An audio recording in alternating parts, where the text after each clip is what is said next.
Welcome to Hungry Books. Please subscribe. Become a master at handling other people. Do you sometimes struggle to make friends? Or argue with others and still don't manage to win them over to your way of thinking? Do you feel like your relationships with your colleagues and clients could be better? Look no further, the definitive guide to overcoming these woes is here. This video covers some of the main techniques presented in Dale Carnegie's self-help classic How to Win Friends and Influence People. By putting these simple, concrete techniques into use, you'll become a more likable, persuasive and effective person, professional and leader. If you want others to like you, don't criticize them. Criticizing them won't encourage them to change their behavior because they're not primarily driven by reason but by emotion. Thus the person you criticize won't truly listen to what you're saying. They'll just feel like they're under attack, and their natural reaction will be to dig in and fight back. So while voicing criticism might help you blow off steam, in the long term, it will just make others like you less. Many successful people made it a habit never openly to criticize others. Benjamin Franklin, for instance, claimed that the secret of his success was to speak ill of no man. Criticizing someone is easy, but it takes character to be understanding and to forgive others for their mistakes and shortcomings. So if you want others to like you, think about why they did what they did, accept their shortcomings and make it a rule never to criticize them openly. If you want others to do you favors, show your appreciation frequently and make them feel important. You don't need to give someone a fancy title to show your appreciation. It's enough to use simple phrases like, thank you, and, I'm sorry, while also giving sincere, honest praise.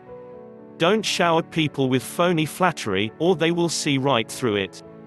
Instead, stop thinking about yourself for a moment and focus on the good points of the person in front of you.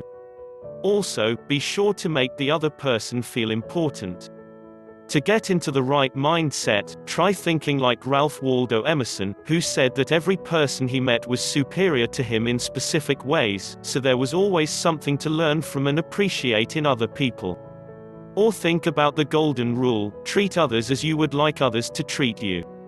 If you want to make an excellent first impression starts with a smile. If someone we've just met smiles at us, we tend to like them automatically. The smile of a baby, for instance, immediately makes us feel warm and fuzzy inside, as does seeing a dog wagging its tail out of sheer delight at seeing us. So if you want to make yourself instantly likable to someone, show them that you're happy to see them by smiling.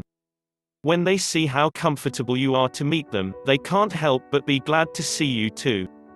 And as if this wasn't a big enough benefit on its own, psychologists have also uncovered a positive side effect of smiling. It seems that the connection between positive emotions and smiling is not a one-way street. Consciously smiling can lead to positive emotions, just as positive emotions can lead to smiling. In other words, even though a smile costs nothing, you can use it to lift your spirits and those of others. What a bargain! A person's name is the sweetest sound they know. To win someone's favor, be sure to remember their name and use it in conversation frequently. How? Well, Napoleon III, Emperor of France, was proud that the following technique allowed him to remember the name of everyone he met. Be sure you catch the name when it comes up the first time in conversation and asks for it to be repeated or even spelt out if needed. Then repeat it back to the person multiple times to associate it with the person to whom you're talking. Finally, when you're alone, write it down to enforce the memory. If you want to be interesting yourself, be a good listener who is genuinely interested in others. We all love a good listener, especially when they encourage us to speak about ourselves. But why is that? The New York Telephone Company conducted a study on the most frequently used words in telephone conversations. Can you guess which word topped the list? I. Humans are always interested in talking about themselves, which is why we're always overjoyed to meet someone who shares this interest. So if you want to be more likable and interesting, stop talking and just listen. Ask others about themselves and encourage them to speak at length. When conversing, most people are so preoccupied with what they want to say next that they barely listen to the other person at all. Truly listening means making a conscious effort to give the other person your full attention. And the benefits of this approach are substantial. On the other hand, talking about yourself a lot, failing to listen to others and continually interrupting them will make you instantly dislikable because of these traits signal that you're self-centered. So give listening to a try. Ask questions about the other person's accomplishments and themselves so they can talk about something they love, and you may be surprised at the deep connections you can forge. Think about what others want and talk about what's important to them. If you want someone else to do something, you're better off thinking about it from their perspective, how you can make them want to do it. Another crucial piece of advice to win someone's favor is to become knowledgeable and speak about things that are important to them. If you're not sure about the other person's interests, remember that there's one topic everyone is interested in: themselves. As Benjamin Disraeli said, talk to people about themselves, and they will listen for hours. Avoid all arguments, they cannot be won. And 9 times out of 10, the argument will only make the other person more entrenched in their stance than they were before. Therefore, the only solution is to avoid such disputes from the start. So the next time you encounter opposition to your ideas, don't start arguing about bolstering your views, but instead, try to accept the disagreement as something positive that brings a new perspective to your attention. After all, if 2 people always agree on everything, then one of them is dispensable. What's more, be sure to distrust the first response that bubbles up in you, as it is usually an instinctively defensive one. And whatever you do, control your temper. Listen to what your opponent has to say without resistance or protest, and promise to examine their thoughts carefully.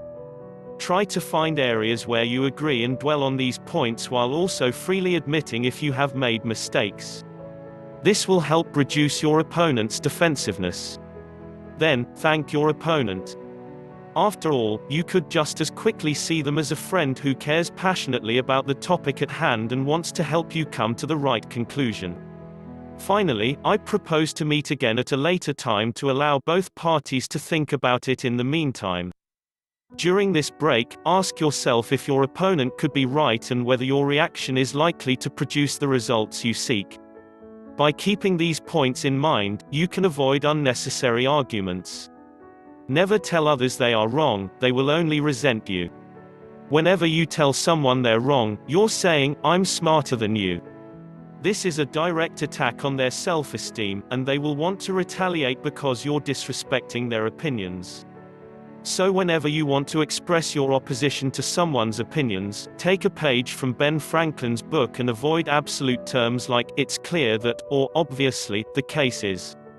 These telegraph the message, "I'm smarter than you," and even if you do think you're smarter, you should never openly display this mentality. If you want the other person to re-evaluate their view, it's much more effective to be humble and open-minded. You could say, for example, "I thought differently, but I might be wrong. I've been wrong pretty often, so let's have a look at the facts again together." If you frame your opposition like this, the other person is much less likely to resist or resent you before giving you a chance to air your views.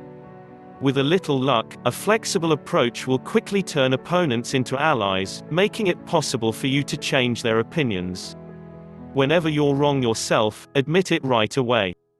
The truth is, we all make mistakes. And whenever you do, and someone is about to berate you for it, there's an easy way to steal their thunder: admit your mistake. This helps because the other person was no doubt planning to bolster their self-esteem by criticizing you about your mistake. Still, the moment you admit your guilt, the situation completely changes. Now, to feel important, they can no longer attack you, but instead, have to show generosity by forgiving you. This is precisely what made the police officer so lenient in the example of Rex in the forest. So the next time you realize you're in the wrong, admit it enthusiastically. It will produce better results, and you'll find it's much more enjoyable than having to defend yourself when the other person points out your mistake. To be convincing, start in a friendly way and get others to say yes as often as possible. Dot. Friendliness can make people change their minds much more effectively than bluster and fury, so whatever it is you're trying to achieve, be sure to start in a friendly way. Another important persuasion technique is getting people to say yes right from the start. Begin by emphasizing all the points on which you agree with the other person and ask questions that get them to say yes a lot. Think of it like building momentum in a billiard ball. It will be hard for them to reverse course after all those yeses. On the other hand, you should avoid getting the other person to say no, because they will be extremely reluctant to back away from this statement once made. And for people in sales, multiple yeses can translate into more sales. When you feel like telling someone they're wrong, start in a friendly way and ask a gentle question that will get them to say yes. To change others, start with praise and lavish them with more continuously. People's abilities languish under criticism but bloom under encouragement. So the next time you need to change someone's ways, be generous with your praise. When drawing attention to mistakes, do so indirectly and speak of your errors first. To do this, even subtle changes to what you say can be enough. The next time you plan to start with praise but then say, but, and continuing with the criticism, think about how you could formulate the criticism more softly with an and. For example, instead of saying to your child, your grades are looking good, but your algebra is still lagging, try saying, your grades are looking good, and if you keep working on your algebra, it'll soon catch up. In addition to this indirect approach, you'll find people more receptive if you begin by talking about your own mistakes. To make yourself likable, smile, listen and remember the names of others. People crave appreciation, so shower them with it and talk about what's important to them. Avoid arguments and never criticize others, as this will not help you get your way. If you want someone to change, be lavish and generous with your praise, encouraging them for every bit of progress they make. Admit your own mistakes openly and only call attention to the errors of others indirectly. Thank you for watching. Please don't forget to like and subscribe.